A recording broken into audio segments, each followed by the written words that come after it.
The United Nations Secretary-General has issued a measured response after seeing a blueprint of the proposed White House federal budget that points to massive cuts to the global organization.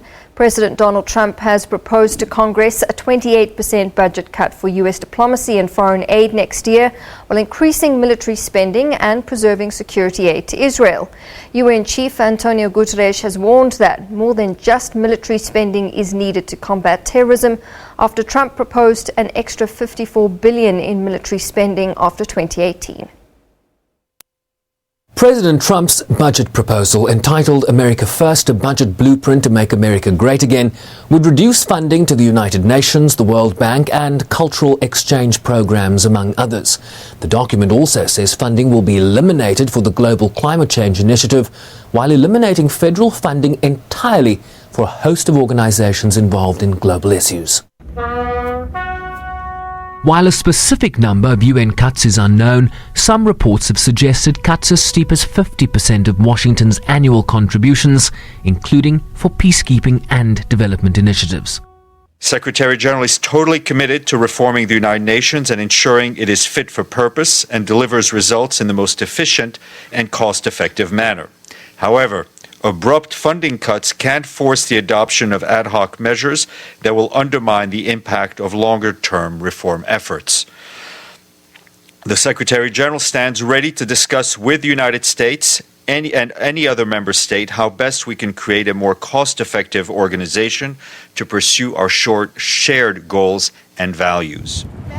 The United States is the UN's largest contributor and spends around $10 billion annually. The Secretary General fully subscribes to the necessity to effectively combat terrorism, but believes it requires more than military spending. There is also a need to address the underlying drivers of terrorism through continuing investments in conflict prevention, conflict resolution, countering violent extremism, peacekeeping, peacebuilding, sustainable and inclusive development, the enhancement and respect of human rights, and timely response to humanitarian crises. Programs like the successful HIV treatment initiative PEPFAR are among those that appear to have been spared, while commitments to the Global Fund for AIDS, tuberculosis and malaria will be maintained. Congress controls government spending and the divides are already clear. We just got the president's budget submission just this morning. So this is the beginning of that step. What I'm encouraged by is the notion that we're going to begin rebuilding our military, which is something we're all very worried about. The hollowing out of our military. It's something that we believe in fixing. And so they just got this process started. So this is a long, ongoing process. This is the very beginning of the budget process.